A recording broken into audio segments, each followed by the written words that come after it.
পঞ্চদশ অধ্যায় পুরুষোত্তম যোগ, পরম পুরুষের যোগ তত্ত্ব। বৈদিক জ্ঞানের চরম উদ্দেশ্য হচ্ছে জড়জাগতিক বন্ধন থেকে মানুষের মুক্তি লাভ এবং পরম পুরুষোত্তম ভগবান রূপে শ্রীকৃষ্ণকে উপলব্ধি করা। যে মানুষ শ্রীকৃষ্ণের পরম স্বরূপ উপলব্ধি করেন, সে তাঁর কাছে আত্মসমর্পণ করে এবং তাঁর ভক্তিমূলক সেবায় আত্মনিয়োগ করে। শ্রী ভগবান উবাচ ঊর্ধ্বমূলম অধঃ শাখম অশ্বত্থম প্রাহুরব্যয়ম ছন্দাংসি যস্য পর্ণানি যস্তম বেদ স বেদবিৎ। পরমেশ্বর ভগবান বললেন, ঊর্ধ্বমূল ও অধঃশাখা বিশিষ্ট একটি অব্যয় অসত্য বৃক্ষের কথা বলা হয়েছে। বৈদিক মন্ত্রসমূহ সেই বৃক্ষের পত্রস্বরূপ। যিনি সেই বৃক্ষটিকে জানেন, তিনিই বেদজ্ঞ। অধশ্চোর্ধ্বম প্রসৃতাস্তস্য শাখা গুণপ্রবৃদ্ধা বিষয়প্রবালা অধশ্চ মূলান্যনুসন্ততানি কর্মানুবন্ধীনি মনুষ্যলোকে।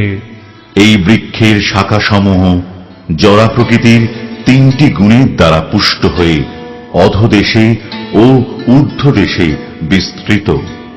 ইন্দ্রিয়ের বিষয়সমূহই এই শাখাগণের পল্লব। এই বৃক্ষের মূলগুলি অধোদেশে প্রসারিত এবং সেগুলি মনুষ্যলোকে সকাম কর্মের বন্ধনে আবদ্ধ।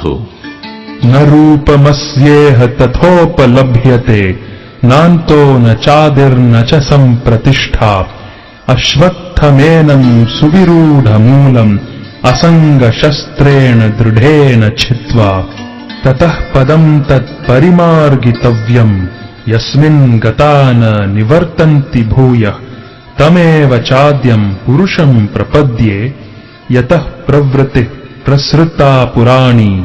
এই বৃক্ষের স্বরূপ এই জগতে উপলব্ধ হয় না। এর আদি অন্ত ও স্থিতি যে কোথায় তা কেউই বুঝতে পারে না। তীব্র বৈরাগ্যরূপ অস্ত্রের দ্বারা দৃঢ়মূল এই বৃক্ষকে ছেদন করে সত্য বস্তুর অন্বেষণ করা কর্তব্য, যেখানে গমন করলে পুনরায় ফিরে আসতে হয় না। শরণাতীত কাল থেকে যার হতে সমস্ত কিছু প্রবর্তন ও বিস্তৃত হয়েছে, সে আদি পুরুষের প্রতি শরণাগত হও। নির্মাণ মোহা চিতসঙ্গ দোষা অধ্যাত্ম নিত্যা বিনিবৃত্ত কামা দ্বন্দ্বৈর বিমুক্তা সুখ দুঃখ সংঘৈর গচ্ছন্ত্যমূঢ়া পদমব্যয়ম তৎ। যারা অভিমান ও মোহশূন্য, সঙ্গদোষ রহিত, নিত্য অনিত্য বিচার পরায়ণ, কামনা বাসনা বর্জিত, সুখ দুঃখ আদি দ্বন্দ্ব সমূহ থেকে মুক্ত এবং মোহমুক্ত, তারাই সেই অব্যয় পদ লাভ করেন। ন তদ ভাসয়তে সূর্য ন শশাঙ্কো ন পাবকঃ যদ্গত্বা ন নিবর্তন্তে তদ্ধাম পরমম মম। সূর্য, চন্দ্র, অগ্নি বা বিদ্যুৎ আমার এই পরম ধামকে আলোকিত করতে পারে না। সেখানে গেলে আর এই জড় জগতে ফিরে আসতে হয় না। মমৈবাংশো জীবলোকে জীবভূতঃ সনাতনঃ মনঃ ষষ্ঠানি ইন্দ্রিয়াণি প্রকৃতিস্থানি কর্ষতি। এই জড় জগতে বদ্ধ জীব সমূহ আমার সনাতন বিভিন্নাংশ। জড়া প্রকৃতির বন্ধনে আবদ্ধ হওয়ার ফলে তারা মন সহ 6টি ইন্দ্রিয়ের দ্বারা প্রকৃতিরূপ ক্ষেত্রে কঠোর সংগ্রাম করছে। শরীরম যদবাপ্নোতি যচ্ছাপ্যক্রামতীশ্বরঃ গৃহীত্বৈতানি সংয়াতি বায়ুর্গন্ধান ইবাশয়াৎ।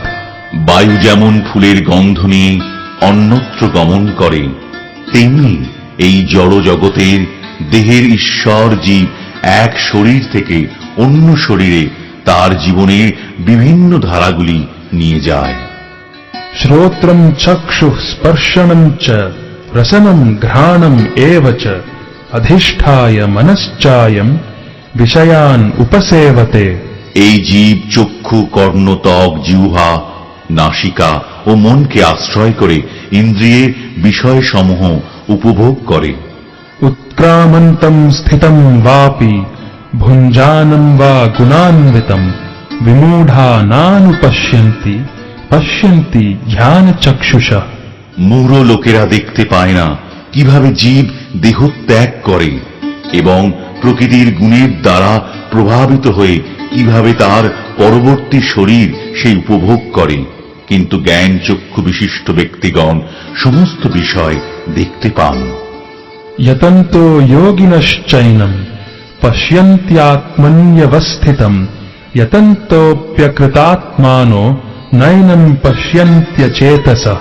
আত্মজ্ঞানে অধিষ্ঠিত যত্নশীল যোগীগণ এই তত্ত্ব দর্শন করতে পারেন, কিন্তু আত্মতত্ত্ব জ্ঞান রহিত অবিবেকীগণ যত্নপরায়ণ হয়েও এই তত্ত্ব অবগত হন না। यदादित्यगतं तेजो जगद्भासयथेऽखिलं यच्चन्द्रमसि यच्चाग्नौ तत्तेजो विधिमामकम्। সূর্যের যে জ্যোতি এবং চন্দ্র অগ্নির যে জ্যোতি সমগ্র জগৎকে উদ্ভাসিত করে তা আমারই তেজ বলে জানবে। गामाविश्य च भूतानि धारयाम्यहमोजसा पुष्णामि चौषधिः सर्वा सोमो भूत्वा रसात्मकः। আমি পৃথিবীতে প্রবিষ্ট হয়ে আমার শক্তির দ্বারা সমস্ত জীবদের ধারণ করি এবং রসাত্মক চন্দ্ররূপে ধান যব আদি ঔষধি পুষ্ট করছি। अहं वैश्वानरो भूत्वा प्राणिनां देहमाश्रितः प्राणापानसमायुक्तः पचाम्यन्नं चतुर्विधम्। আমি জঠরাগ্নি রূপে প্রাণীগণের দেহ আশ্রয় করে প্রাণ ও অপান বায়ুর সংযোগে 4 প্রকার খাদ্য পরিপাক করি। सर्वस्य चाहं हृदि सन्निविष्टो मत्तः स्मृतिर्ज्ञानम् अपोहनं च वेदैश्च सर्वैरहमेव वेद्यो वेदान्तकृत् वेदविद् एव चाहम्। আমি সমস্ত জীবের হৃদয়ে অবস্থিত এবং আমার থেকেই স্মৃতি জ্ঞান ও বিলোপ হয়। আমি সমস্ত বেদের জ্ঞাতব্য এবং আমি বেদান্ত কর্তা ও বেদবিদ। द्वाविमौ पुरुषौ लोके क्षरश्चाक्षर एव च क्षरः सर्वाणि भूतानि कुटस्थोऽक्षर उच्यते। ক্ষর ও অক্ষর 2 প্রকার জীব রয়েছে। এই জড়জগতের সমস্ত জীবকে ক্ষর এবং চিৎ জগতের সমস্ত জীবকে অক্ষর বলা হয়। उत्तमः पुरुषस्त्वन्यः परमात्मेत्युदाहृत यो लोकत्रयमाविश्य बिभर्त्यव्यय ईश्वर। এই উভয় থেকে ভিন্ন উত্তম পুরুষকে বলা হয় পরমাত্মা, যিনি ঈশ্বর ও অব্যয় এবং ত্রিজগতের মধ্যে প্রবিষ্ট হয়ে পালন করছেন। यस्मात्क्षरम् अतीतोऽहम् अक्षराद् अपि चोत्तमः अतोऽस्मि लोके वेदे च प्रतितः पुरुषोत्तमः। যেহেতু আমি ক্ষরের অতীত এবং অক্ষর থেকে উত্তম, সেই হেতু জগতে ও বেদে আমি পুরুষোত্তম নামে বিখ্যাত। यो मामेवमसम्मूढो जानाति पुरुषोत्तमम् स सर्वविद् भजति माम् सर्वभावेन भारत।